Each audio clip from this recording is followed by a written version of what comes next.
Buenos días.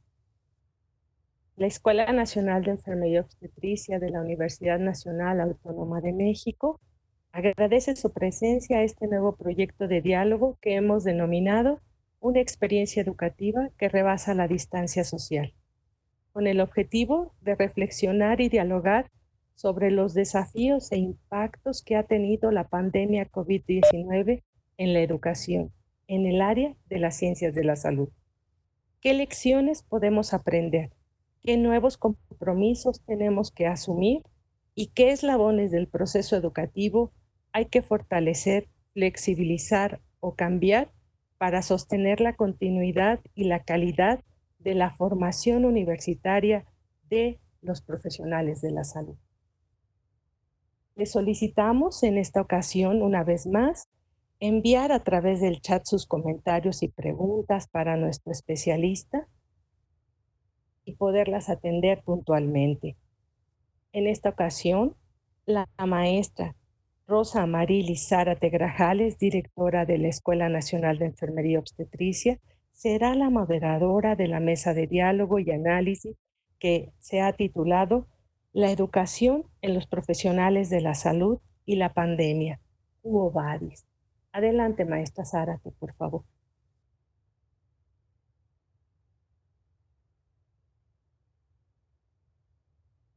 Muchas gracias, bienvenidos a esta segunda actividad del conversatorio de una experiencia educativa que rebasa la distancia social. Bienvenidos a todos los que están de la Escuela Nacional de Enfermería y Obstetricia, los que atendieron a esta convocatoria, y también de otros estados de la República y de otros países. Bienvenidos. Y como mencionó la maestra Celia, el día de hoy tenemos una conferencia por demás pertinente, importante y retadora, ¿no? Es una conferencia de nuestro querido y amigo, el doctor Melchor Sánchez Mendiola, quien recientemente es nombrado coordinador de la Universidad Abierta, Innovación Educativa y Educación a Distancia de la UNAM. Una nueva coordinación que aglutina dos ejes importantes que tienen que ver con esta educación de las profesiones y hacia dónde vamos. Es una coordinación muy importante hacia un modelo de educación híbrido que la universidad está planteando para los siguientes años. Entonces agradecemos en todo lo que vale al doctor Melchor Sánchez Mendiola su participación en esta importante actividad de la Escuela Nacional de Enfermería y Obstetricia. Me voy a permitir decir dos o tres asuntos de su currículum, ¿no? Porque obviamente que es muy extenso. El doctor Melchor es médico pediatra de la Universidad del Ejército y de la Fuerza Aérea, realiza investigación clínica en diversos proyectos, particularmente ha dedicado los últimos años a estudiar los asuntos de la evaluación y de la educación en el campo de las ciencias de la salud. Es maestro en educación en profesiones de la salud por la Universidad de Illinois en Chicago, Estados Unidos, doctor en ciencias de la educación, en ciencias de la salud por la UNAM, es profesor titular C de nuestra universidad en la Facultad de Medicina, editor de revistas como Investigación en Educación Médica, editor asociado de Advances in Health Science Education, y también es miembro nacional de la Academia Mexicana de Pediatría y pertenece al Consejo Mexicano de Investigación Educativa. Y como les he dicho, es una conferencia cuyo título sí, es un reto para quienes estamos escuchando y estaremos interactuando con esta conferencia. Su conferencia él la ha denominado La educación en las profesiones de la salud y la pandemia, Quo Vadis, es decir, hacia dónde vamos a dirigir nuestros esfuerzos. Y bueno, sin más, no quiero quitarle más tiempo al doctor Melchor, lo dejamos con el público. Muchísimas gracias nuevamente y estamos atentos a este conversatorio. Muchas gracias. Adelante, doctor. Muy bien, muy buenos días tengan todos ustedes.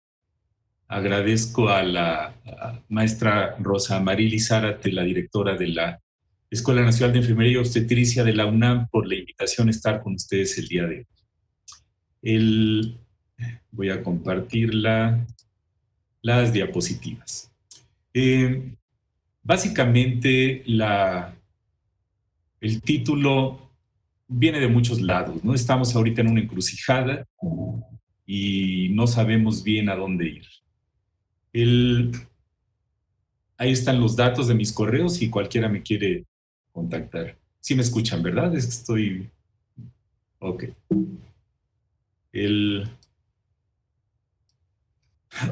Siempre es un reto y a la vez un placer el dar una conferencia con el grupo de enfermería, de enfermeras y enfermeros de nuestro país, ¿no? Es todo un reto el que están enfrentando en la práctica clínica y en el proceso educativo.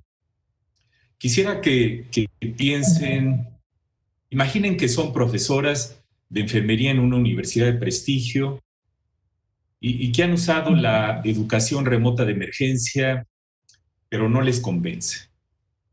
¿Qué pueden hacer?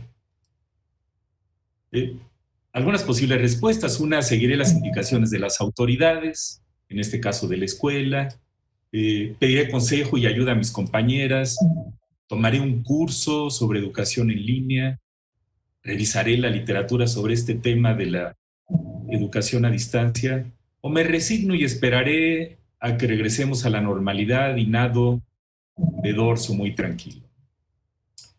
Yo les pregunto, y es muy pertinente en este 200 aniversario del natalicio de Florence Nightingale, si se preguntan qué haría ella en esta situación. El panorama de la plática está estructurado de esta manera. Hablaré un poco, unos minutos, de la pandemia y la salud, de las implicaciones educativas, algunas propuestas para finalizar a dónde vamos. Esta imagen ya se ha convertido en la primera causa de todas nuestras pesadillas. No sé qué tal duerman ustedes, pero yo duermo muy mal. Esta cuestión del enemigo público número uno en que se ha convertido el virus y nos ha trastornado completamente todas nuestras actividades, tanto personales como asistenciales. Y seguramente han visto este mapa de la Universidad Johns Hopkins, que es Johns Hopkins de Baltimore, Maryland, en donde cada día se ve como si el mundo le estuviera dando sarampión y rubiola, una cosa de estas. Está lleno de manchas rojas y pueden ver que no están distribuidas de manera simétrica. Ahí está Estados Unidos, ahí está México, ahí están las cifras de anoche de nuestro país y pueden ver pues cómo está creciendo. Y algo que es muy inquietante es la tasa de letalidad. Cuando se grafica la tasa de letalidad, ustedes pueden ver que México se convierte en algo muy importante desde este punto de vista. Vean ahí la cantidad de círculos blancos. Esto tiene muchas explicaciones, pero es una señal intensa de alarma. Y esto es también de anoche, y ahí está la curva, que habla por sí sola, ¿no? Sigue subiendo, estamos ya a fines del mes de junio, y ahí están los datos, y es tomado de los datos oficiales que se utilizan para presentar esto. Una de las cosas que está ocurriendo es que nos estamos convirtiendo pues no especialistas, porque la salud pública es una especialidad, pero sí cada día nos cuestionamos qué está pasando con esto, y en esta caricatura de Winnie Pooh pueden ver que haga uno lo que haga, se pensará o que se sobrereaccionó o que se infrarreaccionó. Y aunque tengamos razón, como dice ahí, de todos modos, todos pensarán que estamos equivocados, y le dice Pooh, bienvenido a la salud pública.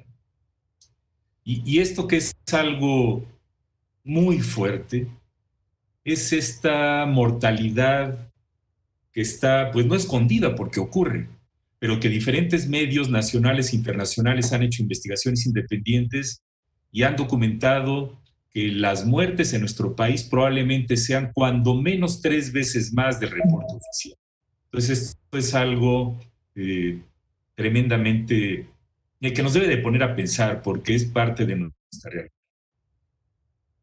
Y tenemos que el personal de la salud es particularmente afectado porque por lo menos 1 de cada 4 casos confirmados es un trabajador de la salud y más del 40% son enfermeras, más del 30% son médicos.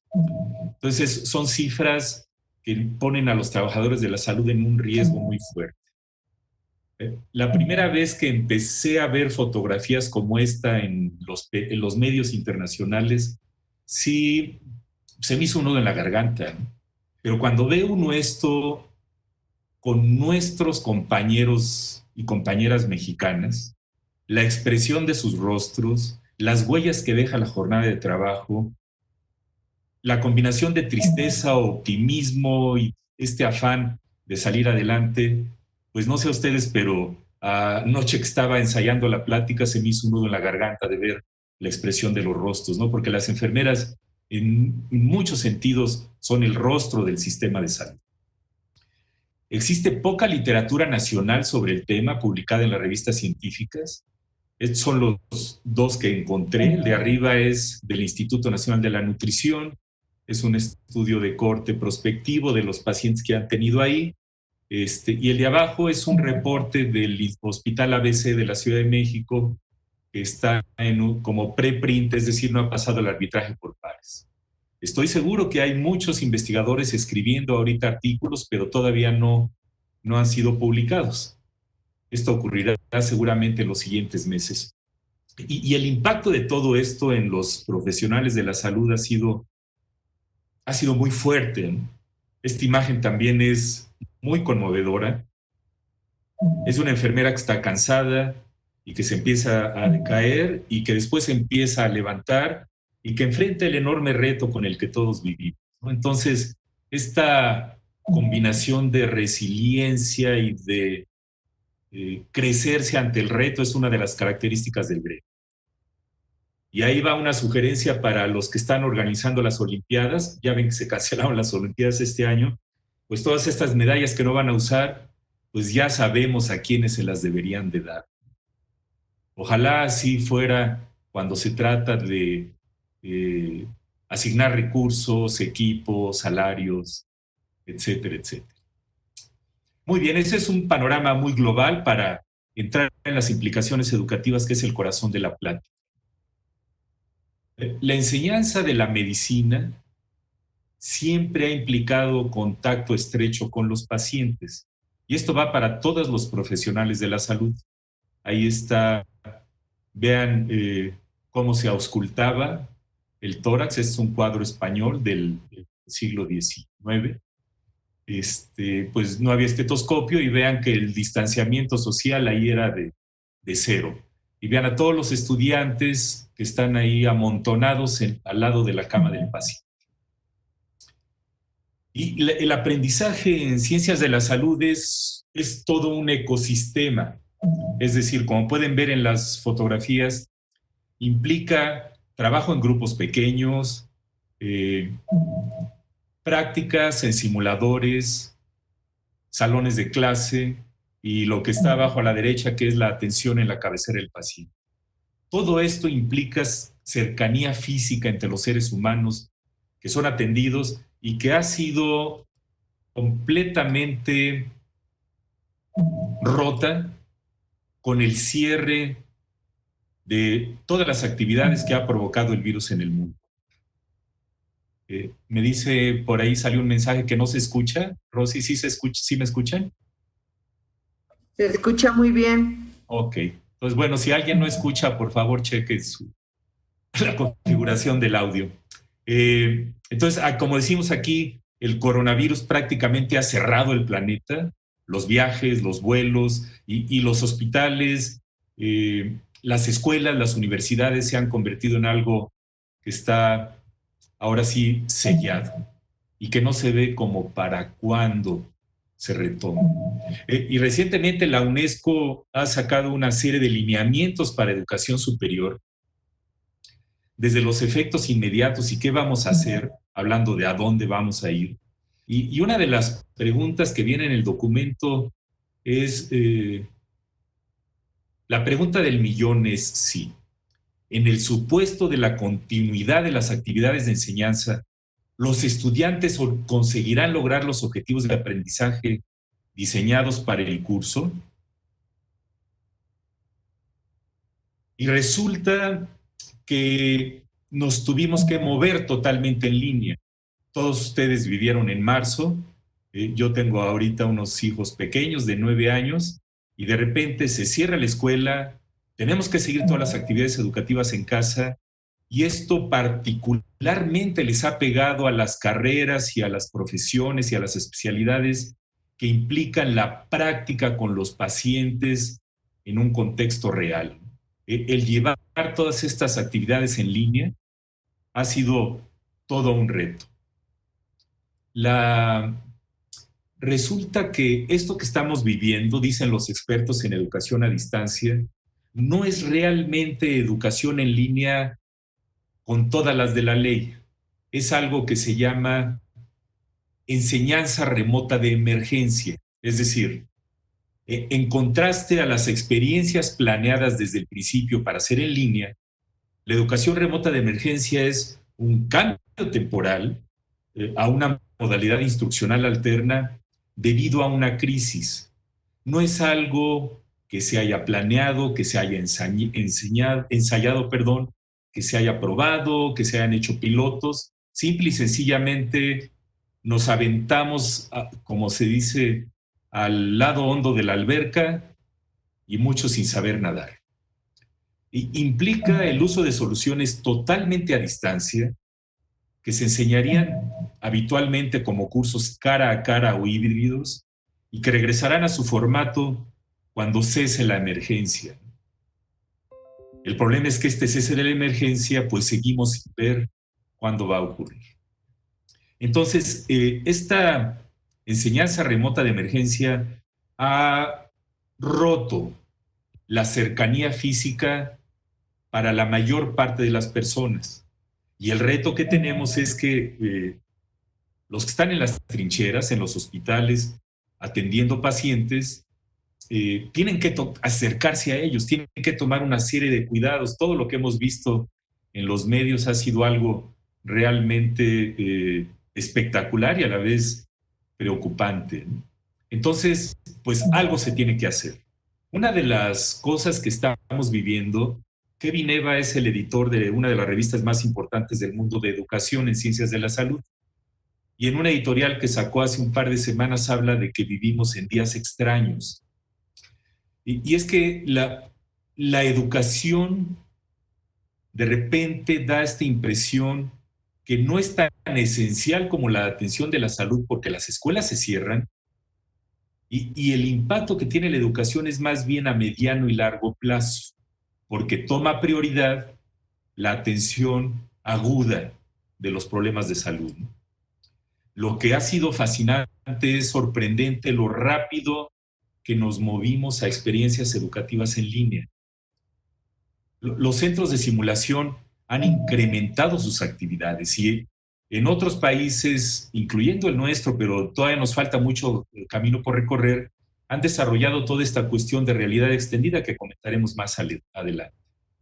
Y algo que ha sido fascinante es que por primera vez en muchos años se han llevado a cabo discusiones amplias sobre los roles de los estudiantes, tanto estudiantes de la licenciatura, de enfermería, de medicina, de odontología, de veterinaria, como los que están haciendo especialidades o posgrados.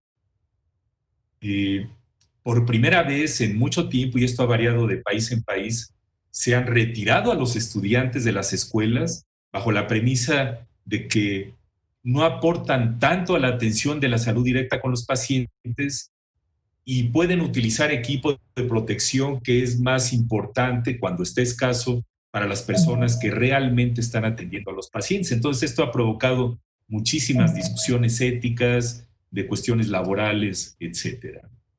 Y un fenómeno fascinante que está surgiendo es esto que algunos llaman ya covidopedagofobia.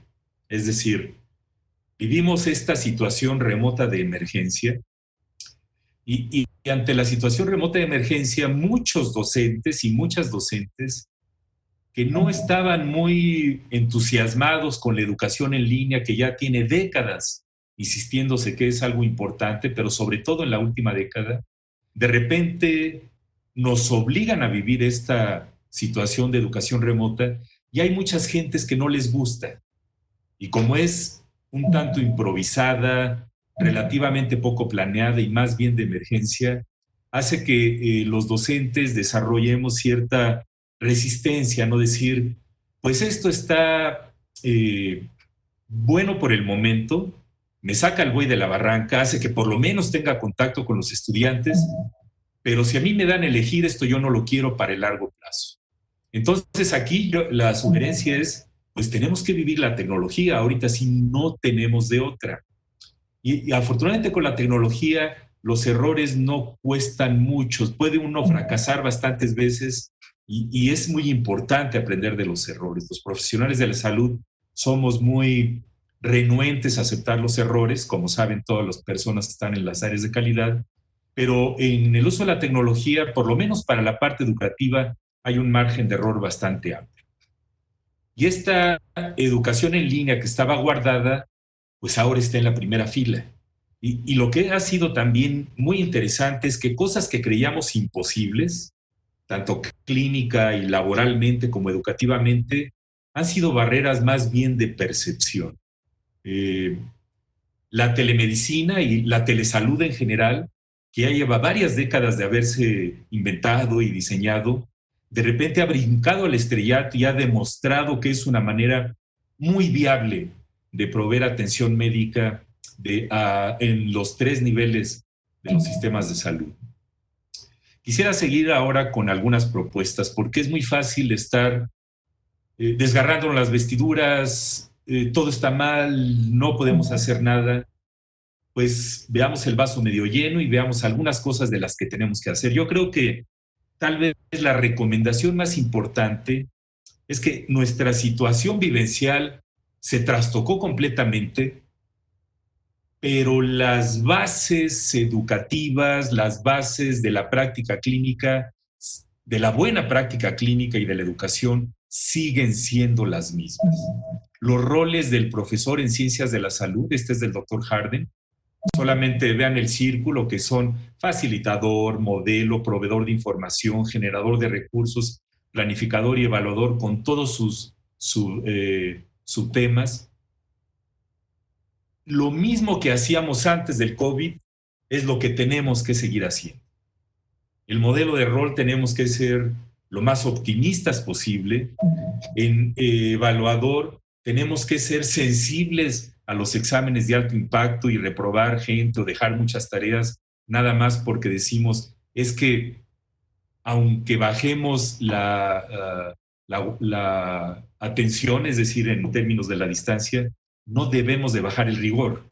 Entonces, les pido que reflexionen que cada uno de estos elementos lo tenemos que seguir haciendo porque los principios son los mismos, los principios constructivistas de crear el conocimiento, de práctica, etcétera, etcétera. Y para esto existen cada vez más recursos. Este es, yo creo que es el mejor del mundo. Está en inglés, pero es el mejor del mundo. Es de la Asociación Norteamericana de Escuelas de Medicina. Ellos han hecho una colección gigantesca en este lugar que se llama Meded Portal, donde hay recursos virtuales y han implementado módulos que se pueden utilizar para suplementar la enseñanza y el aprendizaje de la clínica. Una de las cosas más fuertes, de los retos más grandes que tenemos como profesionales de la salud, es cómo reponer las horas de experiencia clínica que están perdiendo nuestros estudiantes, nuestros residentes y los mismos clínicos que ahora están atendiendo pacientes COVID, independientemente de su especialidad. Entonces es un lugar donde todo está gratuito, les recomiendo que lo exploren. Para enfermeras también hay bastantes recursos. Este es también de la Asociación Norteamericana de Escuelas de Enfermería. Y viene una enorme cantidad de recursos para educadoras de enfermería relacionadas con el coronavirus. Es decir, cada vez hay más recursos y pues tenemos que utilizarlos. Existen también recursos en Latinoamérica. Esto es de la Asociación Latinoamericana de Escuelas y Facultades de Enfermería, donde hay una gran cantidad de documentos también que pueden ser de utilidad para ustedes. Como comentaron, soy editor de una revista de medicina y en la editorial del número que está ahorita en nuestra página de internet, lo dediqué a esto de aislarse o colaborar, porque el confinamiento social y el distanciamiento, que ya ven que es mejor decir distanciamiento físico más que distanciamiento social, porque el aislamiento social produce un enorme daño y repercusión en la persona, y como profesionales de la salud tenemos que tratar de estar lo más sanos posibles con todo lo que está pasando. Entonces, es muy importante colaborar y recibimos en la revista, lo publicamos también en este mes, un artículo muy bonito del Tecnológico de Monterrey sobre un modelo que puede ser útil para todas las escuelas de la salud ante el reto, ¿no? Como pueden ver en la imagen, hay una dimensión que es la protección y seguridad de la comunidad educativa, que debe de ser lo primordial. Creemos que esto debe ser el punto número uno en todas las decisiones. Y el segundo es la continuidad académica con educación a distancia, por los medios que se tengan disponibles, ¿no? El tercero es la comunicación y acompañamiento emocional de la comunidad académica. Si bien el impacto biológico del virus ha sido devastador, el impacto emocional ha sido, yo creo que no menos devastador. Es un enorme problema en todos nosotros. Y el cuarto es la respuesta y responsabilidad social. Y no sé ustedes, pero en los últimos 3 meses he asistido como participante, como ponente y como asistente a muchos seminarios web. Como dice la caricatura, cada vez hay más respuestas a cualquier pregunta que uno se quiera hacer y es cuestión de googlear webinar y el término de su preferencia.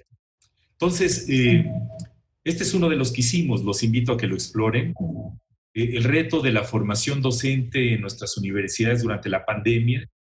Participamos en una red de innovación educativa que se llama RIE 360, ahí está el logo en la parte de abajo de la imagen, de la captura de pantalla, y aquí discutimos con colegas de la Autónoma Metropolitana y con la Universidad de Guadalajara el reto de la formación docente, porque para todos fue muy aparente que muchos de nosotros no estábamos preparados para lo que se nos vino encima. Un servidor había oído hablar de Zoom, pero nunca lo había usado.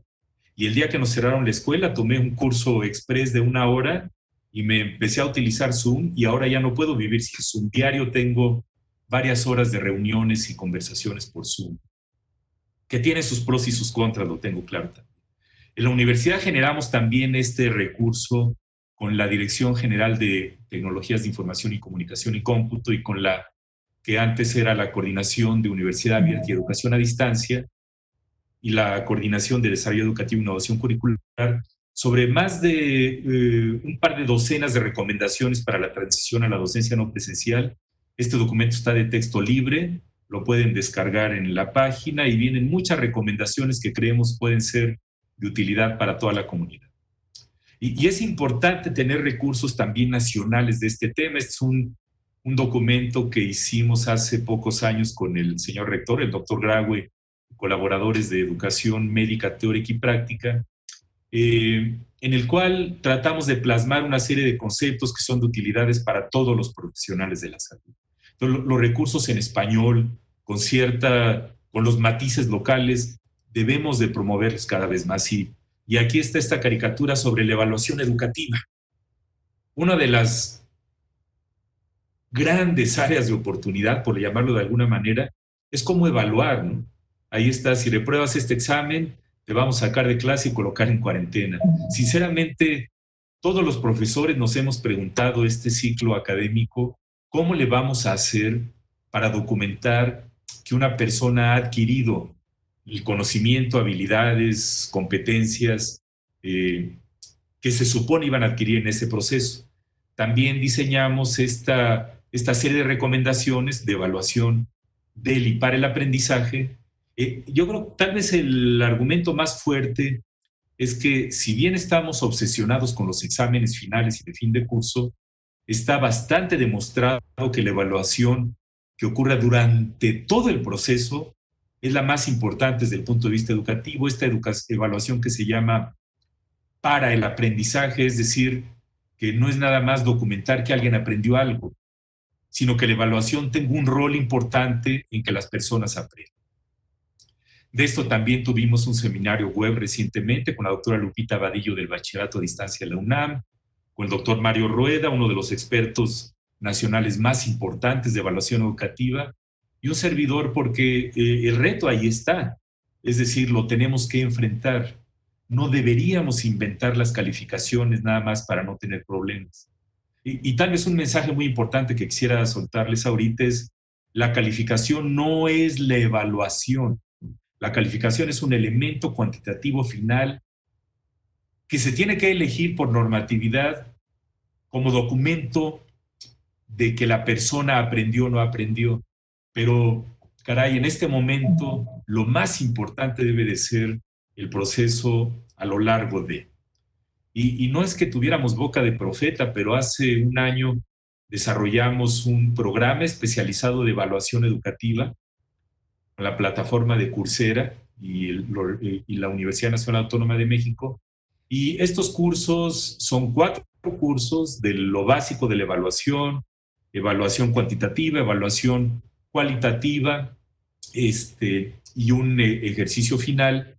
Y ahorita todos los profesores y estudiantes de la UNAM pueden tomar estos, bueno, todo mundo los puede tomar gratis, pero para tener el certificado de constancia, toda la comunidad de la UNAM lo puede utilizar. Y ayer que veía las cifras de esto, hasta ayer solamente alrededor de 7,000 personas de la UNAM habían tomado esta oportunidad de Coursera, en la que todos los cursos de la UNAM están disponibles para todo mundo. Entonces, tenemos más de 40,000 docentes, 7,000 sigue siendo una fracción bastante baja. Por favor, ayúdenos a difundir estos recursos para que la gente los utilice más y nos profesionalicemos un poco más en evaluación educativa. Con el Tecnológico de Monterrey y la Universidad Autónoma de Yucatán diseñamos también este curso, que es un MOOC, un curso masivo abierto en línea, como los de la diapositiva anterior, y este está centrado en los escenarios clínicos.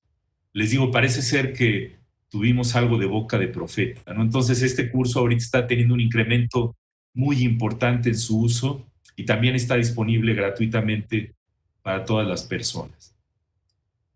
Y tenemos que, sé que la palabra repensar es una palabra muy trillada en la actualidad, pero sí tenemos que repensar la evaluación en educación en ciencias de la salud en estos tiempos, porque lo más importante es utilizar la evaluación como un elemento de aprendizaje. Y una recomendación también es, tenemos que utilizar la evidencia científica publicada. Todos tenemos opiniones muy fuertes que nacen de la experiencia, pero cada vez es más importante informar lo que hacemos con la literatura que tiene cierto grado de rigor académico. Todos lo estamos viviendo ahorita, salen un montón de anécdotas en los medios y todo el mundo quiere empezar a utilizar una serie de tratamientos que no tienen ninguna evidencia científica de que funcionen y la gente está desesperada por utilizarlos. Entonces, el mismo argumento les propongo para educación. La educación en línea tiene muchísima evidencia publicada. Este es el proceso de la educación basada en evidencias. Por cierto, estamos dando un curso de eso ahorita. Mañana tenemos la segunda sesión del curso. Se trata de generarnos preguntas, de buscar evidencia, de evaluar la evidencia y de aplicarla en la práctica. Entonces, yo puedo buscar en muchos lados. Todos los profesionales de la salud, en uno u otro momento, utilizamos la base de datos de Medline, con la interfaz de PubMed, el motor de búsqueda de PubMed. Pues no nos cuesta nada abrir mi NCBI, que es el uso personalizado de PubMed. Yo puedo programar mis búsquedas periódicas para recibirlas en mi buzón electrónico y utilizar la maravilla de la tecnología para mejorar mi uso de la literatura, ¿no? Todos podemos descargar, porque todos, prácticamente todos, tenemos dispositivos digitales. Podemos descargar la app para buscar en dispositivos manuales la literatura, ¿no? Y una serie de herramientas ahí que se pueden utilizar en tabletas, en teléfonos celulares, etc. Y una de las cosas que ha surgido ahorita como la espuma es la importancia de la informática en salud. Este artículo es de cuando diseñamos el curso para el plan de estudios que está vigente en la Facultad de Medicina de la UNAM. Y cuando revisamos la literatura para elaborar el curso, nos encontramos que la informática es algo muy subutilizado en ciencias de la salud. Entonces, desarrollamos un libro que ya está en su tercera edición, donde vienen todos estos conceptos. Yo creo que la telesalud y la telemedicina deben de renacer de una manera importantísima, porque no se ve que vayamos a tener cercanía con los pacientes, por lo menos la mayor parte de la comunidad de asistencia de salud en un tiempo bastante prolongado. Entonces, hay que utilizar estos recursos. El expediente clínico electrónico, que también llevamos varios años batallando con el concepto, pues ahorita más que nunca es cada vez más importante. Y la cuestión de la clínica, en otros países ya la clínica a distancia como informática se ha convertido en una nueva especialidad. Inclusive se ha redefinido a la clínica, que ya no es nada más estar al lado de la cama del paciente, sino el interactuar con el paciente a través de medios virtuales, pantallas, dispositivos digitales, y colectar datos a través de dispositivos, lo que llaman utilizables o usables, wearables, que la gente cada vez trae más como un dispositivo en la mano, nos lleva a que cada vez es más importante la importancia de esto. Entonces, tenemos que utilizarlo. Esta es otra cuestión muy importante. Todos los profesionales de la salud, una de nuestras esencias es diagnosticar, sea uno enfermera, odontólogo, veterinario o médico, cualquier profesión de la salud. En esta sociedad que está diseñada para mejorar el diagnóstico, viene una cantidad enorme, como pueden ver ahí, no voy a entrar ahorita, pero los invito a que la exploren, de documentos para mejorar nuestras habilidades de razonamiento clínico. Ahorita está demostrado, este es el libro más importante en el mundo de cómo mejorar el diagnóstico en ciencias de la salud.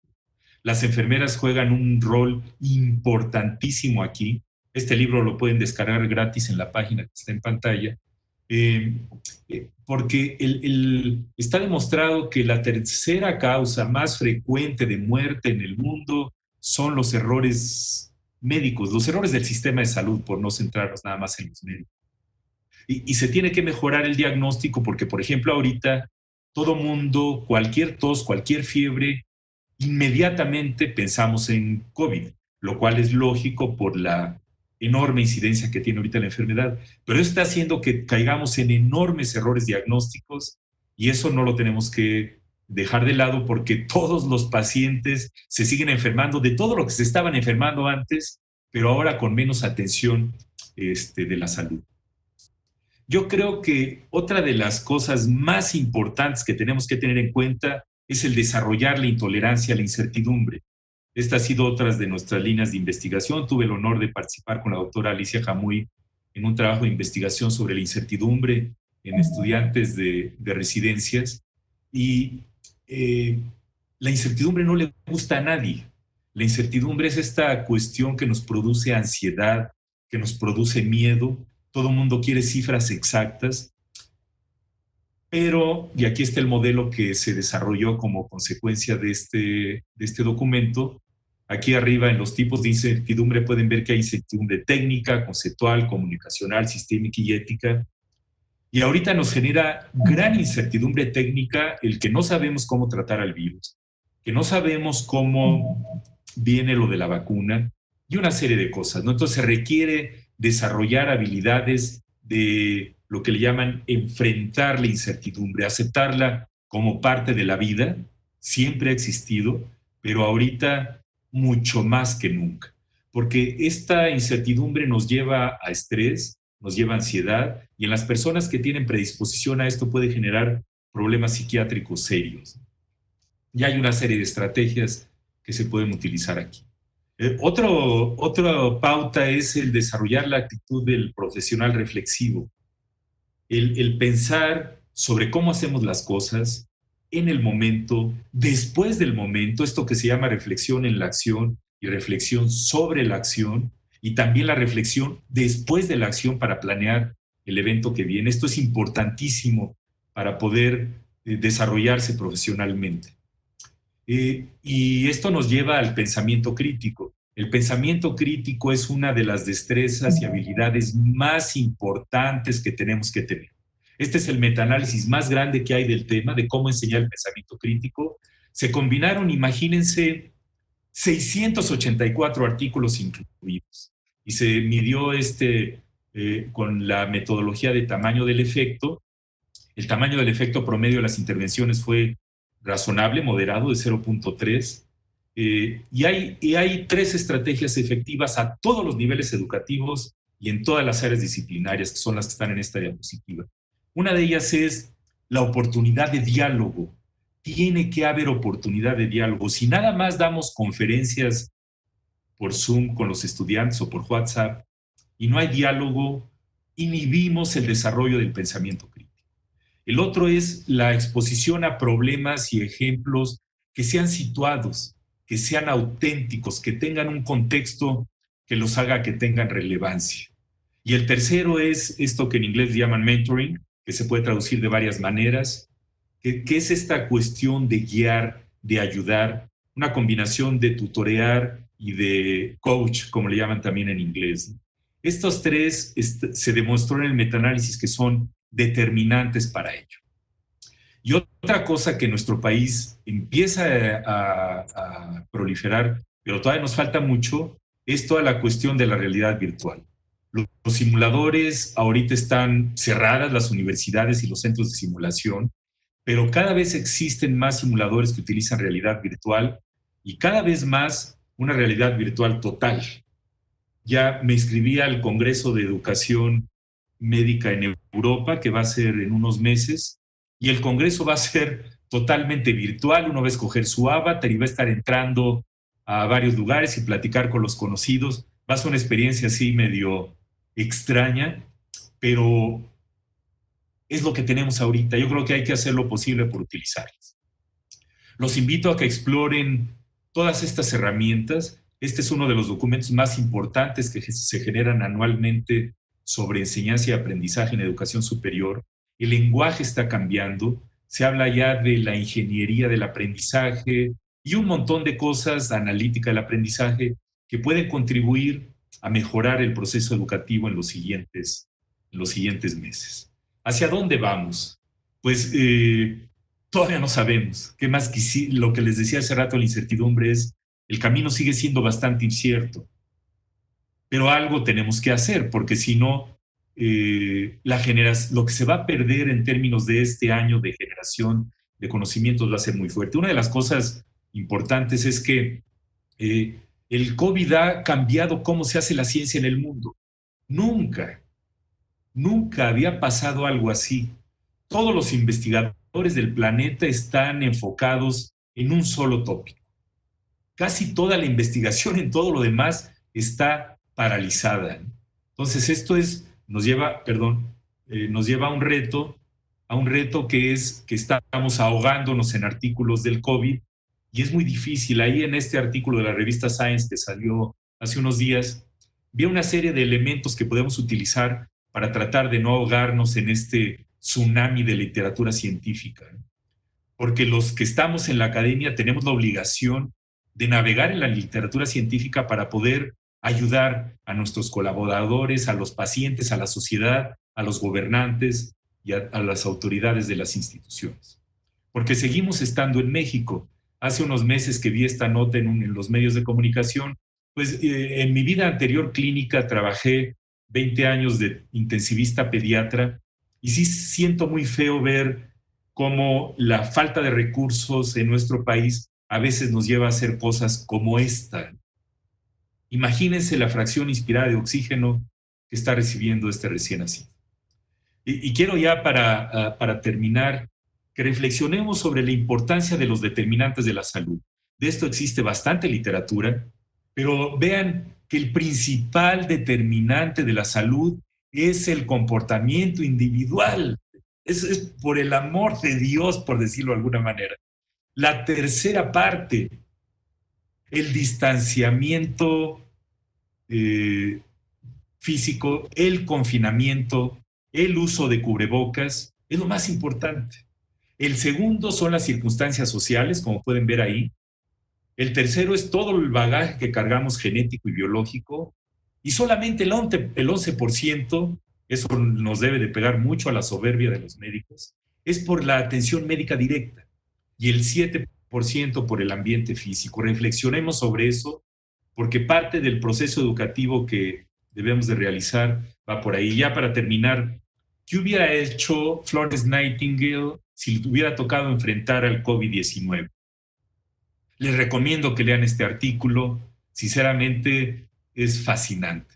Como dice ahí, 200 años después, la dama con la lámpara sería una temible espina para el gobierno sobre el equipo de protección personal, si no es que sería la primera ministra.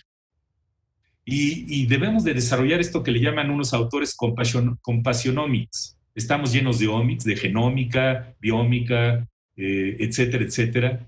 Y parece ser, hay gran evidencia en este libro y en muchos artículos, que el acto de la compasión, que es en las enfermeras, es tremendamente importante, tiene más efecto en variables clínicas importantes que muchos de los medicamentos que cuestan muy caros. Entonces, reitero, el acercamiento con los pacientes, que ahorita es tan complejo, es tal vez el factor más importante que tenemos que tener en mente ahorita, y mi reconocimiento para todos ustedes. Pues ya eso es lo que tenía que presentarles. Estoy listo para si tienen algunas preguntas, y dejo de compartir la pantalla. Muchísimas gracias al doctor Melchor Sánchez Mendiola. De verdad ha sido un tránsito desde lo epidemiológico hasta lo humanístico de la atención a la salud, pasando por la tecnología de la educación como una estrategia para lograr ambos, ¿no? Porque debemos reconocer que esta experiencia sanitaria mundial, si bien nos puso en el ojo del huracán a todos los trabajadores del campo de la salud para encontrar las respuestas a la atención, ya sea a los investigadores, a los científicos como tal, a los clínicos, a los epidemiólogos, pero también a los clínicos de la enfermería, porque muchos de los asuntos de qué tratar en el cuidado a la salud, por ejemplo, cómo atender a un paciente que está sufriendo esta insuficiencia respiratoria, pero no en un escenario normal, ¿no? Ante un equipamiento terrible, ¿no? Ante un calor impresionante, ante un miedo por contagiarse, pero también ante una posición, como es la posición prona, por ejemplo, ante una serie de asuntos que están alrededor del cuidado, pero además no perder el trato humano, no perder el contacto, no perder estar con él. Entonces es un reto impresionante, ¿no? El doctor Sánchez Mendiola nos ha planteado una serie de interrogantes y una serie de soluciones, ¿no? Seguramente nos dejó la última pregunta, que para mí es la pregunta del millón. ¿Qué estaría haciendo Florencia Nightingale en este momento? Seguramente no sería ministra de Salud, seguramente, porque hay razones de género poderosas ahí, pero seguramente sí sería el brazo derecho del ministro de Salud en ese momento, y estaría atendiendo y pidiendo que se lavaran las manos y que ventilaran los espacios y que la gente comiera bien y que tomara agua y que los colchones se limpiaran, en fin, entre otros asuntos, y haciendo investigación, ¿sí? Me parece que haciendo investigación para que los cuidados a la salud estuvieran dados con la mejor evidencia disponible. Entonces, creo que es un reto enorme. seguramente el Quo Vadis que tiene que ser, o que está planteando el doctor, es muy retador para las enfermeras y los educadores de la enfermería, y seguro que en los próximos meses nos vamos a ver sentados o atendiendo en diferentes lugares cómo resolver el escenario de lo clínico. Yo quiero hacer una pregunta, si me lo permiten, como moderadora de este panel al doctor. Primero, agradecerle su sencillez y la oportunidad de esta conferencia. Segundo, la capacidad para hacer lo complejo simple, y también traer a los docentes herramientas que les puedan servir en su día a día, ¿no? Eso se lo agradezco muchísimo.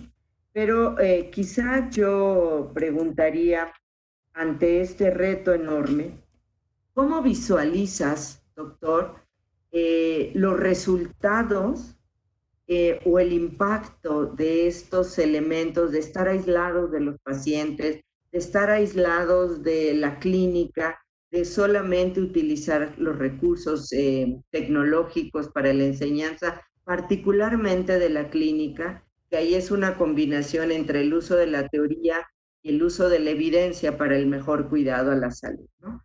Entonces, ¿cómo visualizas tú que va a tener un impacto en los futuros profesionales, ¿no? Creo que este es un escenario al que nos estamos enfrentando porque hay una dicotomía. Por un lado, el sistema de salud dice nadie entra; por otro lado, las universidades dicen voy a cuidar a mis estudiantes y a mis profesores; pero por el otro lado dice se necesitan más profesionales para atender a las personas. Entonces, ¿estaremos haciendo bien el sistema y la educación? ¿Tendremos que hacer algo más para solucionarlo? ¿Cómo lo visualizas tú? Muy bien, pues si la misma pregunta me hicieron el sábado que en una entrevista periodística, aunque sobre la generación esta que ya algunos le quieren llamar los pandemias, que es de muy mal gusto, ¿no? Pero bueno, es parte del reto de vivir una época inédita. Todas las personas que les tocó vivir la Primera Guerra Mundial, la Segunda Guerra Mundial, a los que nos tocó vivir algunas de las devaluaciones económicas en nuestro país, de una u otra manera son experiencias que te marcan. Se oye fea la palabra marcar, pero bueno, sí, que se quedan muy, muy fuerte en tu psique, en tu todo, ¿no? Entonces, ahorita que estamos viviendo esto, yo creo que obviamente el impacto todavía no sabemos de qué tamaño va a ser. Todos los expertos internacionales en educación dicen que el impacto en el aprendizaje, y no nada más de conocimientos, sino de habilidades y destrezas, de todas las áreas del saber, va a ser muy fuerte, y algunos le han puesto números. Depende obviamente de qué tantos meses siga durando esto. Entonces, en términos del aprendizaje que no se adquirió, sobre todo en las personas más vulnerables, porque otra de las cosas que ha hecho esto desgarradoramente visible es la brecha socioeconómica, porque para tener acceso a una videoconferencia en tiempo real con Zoom, necesitas una serie de cosas que no entrar en detalle, todos ya las conocen ahorita, que las personas que lo necesitan más no tienen acceso. Entonces, yo creo que el impacto va a ser de un tamaño bastante fuerte. Estoy consciente de que hay una frase que dicen por ahí que también se oye muy fea, de que lo que no te mata te fortalece, que el ser humano es por naturaleza resiliente, y que esto que estamos viviendo nos está obligando a buscar salidas. Algunas de las diapositivas que mostré, ves que decían que fue sorprendente la manera como muchos docentes le entraron a la educación en línea. Entonces, cosas que creíamos imposibles, resulta que no eran tan imposibles, como esto de trabajar en casa. Ahorita yo soy funcionario de la universidad y prácticamente el 95% de las cosas que hago como funcionario, menos firmar en físico el papel, las puedo hacer en casa. Y es decir, algo que antes era impensable, nos está abriendo los ojos a una nueva realidad. Y regresando a los profesionales de la salud, los que están viviendo realmente esto de cerca en los hospitales están desesperados porque no hay más que ver en Twitter los comentarios. No es una broma, por favor hagan caso a estas medidas conductuales y yo creo que debemos de pugnar por cierta cuestión de remediación de lo que se está perdiendo ahorita en los meses subsecuentes cuando baje lo de la pandemia. Eso requeriría también planeación, pero sí tenemos que acostumbrarnos a la cuestión del aprendizaje híbrido combinado. Yo le dejaría ahí. Muchas gracias, doctor. Sí, creo que es una gran enseñanza, pero es una gran oportunidad también para que los profesionales de la salud que creíamos poco en la tecnología para la educación, que siempre estábamos más acostumbrados al cara a cara o al estar trabajando más con el paciente y que decíamos que no se podía aprender de otra manera si no era con la realidad, ¿no? Y esta realidad nos ha hecho virar hacia un escenario que si bien no es el ideal, no es el que todos quisiéramos, creo que tenemos que hacerlo de la mejor manera posible. Entonces, dejaría yo a Celia, por favor, para que pudiera concretar en algunas preguntas para el doctor Melchor de los más de 180 asistentes que están en este momento conectados. Gracias. Así es. Bueno, primero, doctor, usted ha recibido constantes felicitaciones en nuestro chat. También la gente, los académicos aquí presentes, pues manifiestan que con su exposición adquirimos nuevas motivaciones y que nos deja muchas inquietudes y muchos pendientes que tenemos que también tener en el horizonte de nuestros desempeños profesionales.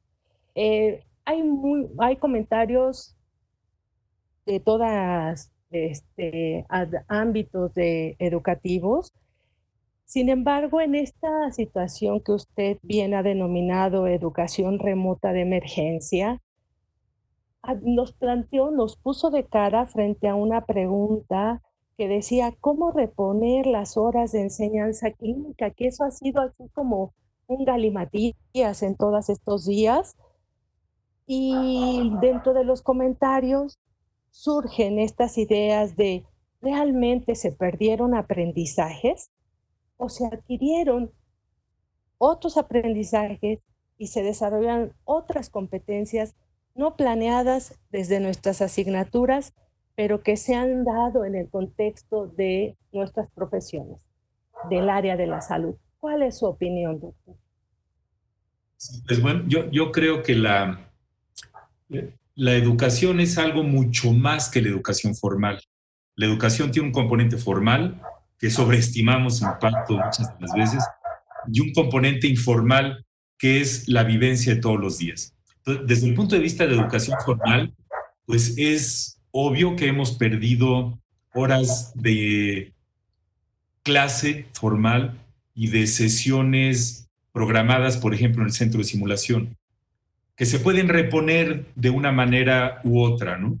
Reprogramando algunas de las clases, reprogramando sesiones en los centros de simulador, pero cuidando toda la cuestión de la sana distancia. Pero la cuestión vivencial se están aprendiendo muchas cosas y algunas se están dejando de vivir. Pero, por ejemplo, un residente, que ahorita la mayor parte de los residentes, hasta donde yo sé, están en los hospitales, están atendiendo pacientes, están viviendo la experiencia, pero matizados con toda esta cuestión del COVID. Entonces, yo creo que están aprendiendo más algunas cosas que otras. Las personas que están más, digamos, noveles en la escalera de la educación formal, estas cuestiones prácticas, pues las repondrán en algún momento, porque no vamos a estar así el resto de la década, si no se acaba la raza humana, ¿no? Entonces, ¿cuándo aprende uno más?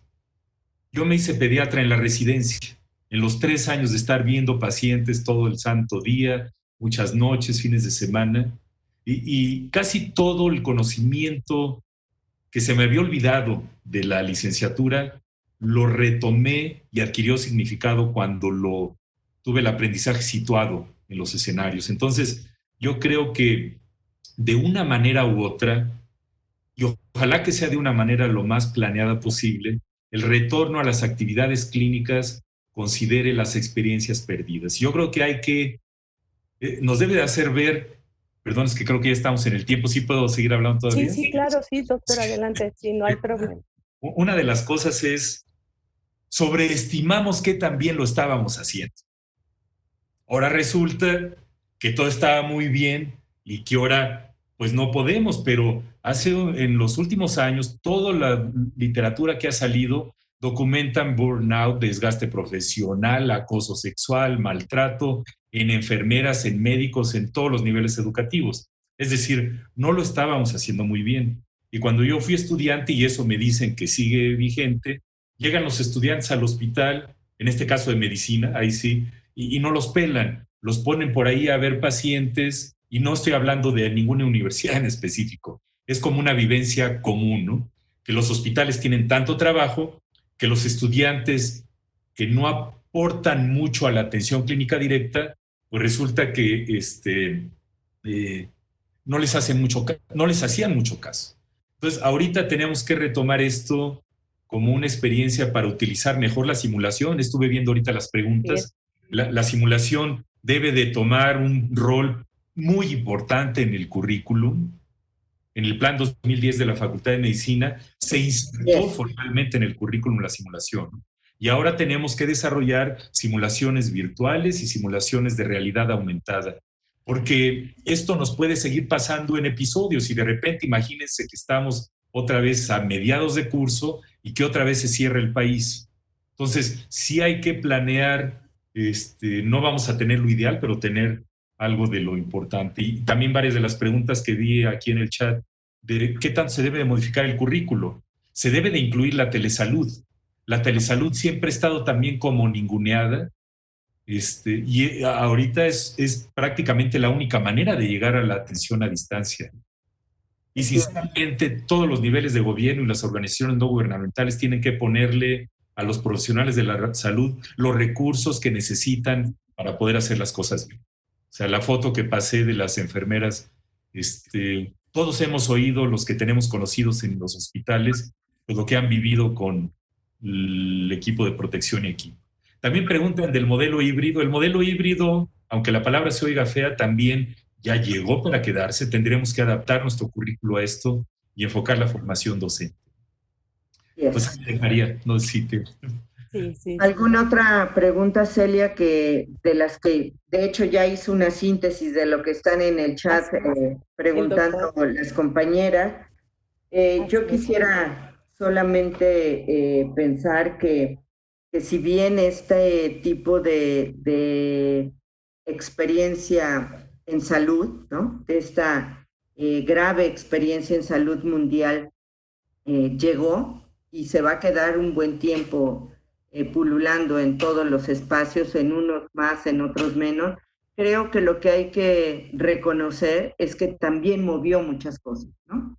Movió muchas cosas en el sentido de la humildad de los profesionales de la salud, particularmente de la medicina y demás, no entendemos todo ni conocemos todo, ¿sí? De los investigadores, de los profesionales de la salud que no conocíamos ni tenemos respuesta para todo. Sin embargo, de manera inmediata se movieron, nos movimos para empezar a reconocer y a conocer y tomar decisiones.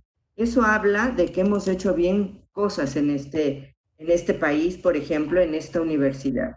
Me preocupa un poco el equilibrio entre cuidar que no se contagien y la parte vocacional, humanitaria, a la cual nos están obligando tanto los escenarios clínicos como las propias universidades, ¿no? O sea, protege, sí, pero también ellos tienen que aprender, ¿no? Y esta es una experiencia de aprendizaje única que quizá yo lo comentaba con un compañero y creo que esto es algo que tú has puesto sobre la mesa, que cuando más aprenden es cuando están en las crisis, ¿no? cuando San Juanico, cuando el temblor, ¿no? Y que nos llegaron todos los pacientes, cuando los niños intoxicados, cuando el huracán, no sé qué. O sea, creo que estas experiencias también hay que enfrentarlas a los estudiantes, pero a lo mejor con qué dosis, ¿no? O bajo qué premisas tendríamos que hacerlo y con qué acompañamiento. Entonces, estas preguntas, te lo hago a manera de reflexión quizá, que pudiéramos cerrar ante este escenario, que no solamente el aprendizaje, sino este entorno que tiene el aprendizaje en salud y que se espera de los futuros profesionales de la salud, que se va a ver afectado, ¿no? Y hasta cuándo debemos de seguir en esta dicotomía. Que no vayan porque no se contagian, pero que sí vayan para que aprendan.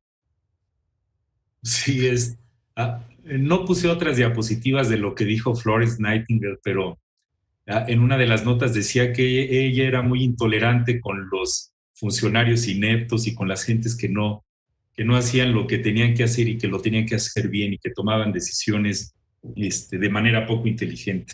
Yo creo que cuando uno entra como estudiante a medicina, enfermería, odontología veterinaria, etcétera, sí es, a pesar de la orientación vocacional, que también a veces no es buena, pero sí traemos algo en términos de dar. Esto que puse al final de la presentación del Compassionomics, es algo que debemos de fomentar, y eso sí, y perdón, cuando llega una edad dice como que sí se ha perdido bastante, y la medicina en unos países como Estados Unidos, ven cómo está ahorita, al perderse eso y tomarse exclusivamente como una cuestión económica y financiera, hace que, pues que se distorsione todo, ¿no? Entonces, hubo muchas críticas al sacar a los estudiantes de las escuelas bajo la premisa de que, caray, pues parece que están huyendo del reto, si para esto los queríamos, es decir, ahí tienen que mostrar de qué están hechos. Pero tenemos que pensar que los estudiantes, y en ocasiones algunos son menores de edad o algunos son también padres de familia y tienen a sus familiares con factores de riesgo en casa, poner en una balanza el equilibrio. Esa palabra que usaste, equilibrio, me provoca mucho porque el equilibrio tradicionalmente es algo bastante estático, ¿no? Y en los sistemas complejos modernos, el equilibrio se convierte en una cuestión dinámica, porque no es cuestión de ponerle unas cositas de un lado de la balanza y otras de la otra, sino de que dependiendo de cómo se vaya moviendo todo, hay que tomar una u otra acción. Yo creo que los estudiantes a todos los niveles y de todas las profesiones de la salud deben de inspirarse en las imágenes, en los tweets, de todo lo que está pasando ahorita dentro de los hospitales. Deben de tomar la lección, y aquellos que quieren, como de hecho se está haciendo, y ser voluntarios, ir y entrar, obviamente con todos los cuidados, ¿no? Entonces es todo un reto para la sociedad como un todo. Ojalá seamos optimistas, ¿no? Así es. Muchísimas gracias, Melchor. Maestra Celia, ¿podrías cerrar? Si es que ya no hay otras preguntas que hayas... No te oímos. Abre tu micrófono.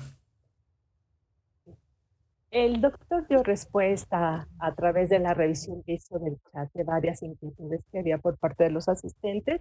No, pues estamos en el tiempo. Le agradecemos al doctor su presentación, toda de la inspiración que hoy nos deja para continuar nuestros trabajos académicos en esta universidad. Y también le pedimos que si nos comparte su presentación, tenemos un micrositio, porque claro, me dicen que las ligas para hacer las búsquedas de todo ello, entonces, pues si usted nos las puede compartir, se lo vamos a agradecer. Sí, claro, en nuestra página web, en donde está el programa del conversatorio, allí podemos ir poniendo todos aquellos elementos materiales que nos comparten los que se presentan en estas mesas de diálogo, doctora. Así es que le agradecemos si usted nos lo comparte. Pues muchísimas gracias. También les agradecemos a todos los asistentes, sus comentarios, sus preguntas, su presencia en esta segunda sesión, y los invitamos para la siguiente, en la que abordaremos otro tema vinculado a todas estas preocupaciones que tenemos y que abordará de manera específica las asignaturas de enfermería que requieren enseñanza clínica y supervisión presencial de un profesor. Así es que aquí los esperamos el próximo martes. Ha sido un gusto y continuemos y mantengamos la motivación que hoy nos ha contagiado el doctor a través de sus palabras. Muchísimas gracias, doctor. Maestra Zárate. Adelante. Muchísimas gracias. Solo para cerrar, agradecerte nuevamente la atención de esta conferencia, el tiempo que le dedicaste a esto. Sé que como compañero médico y demás, reconoces el trabajo de las enfermeras y enfermeros y sobre todo eres un aliado incondicional y siempre lo has sido de este gremio.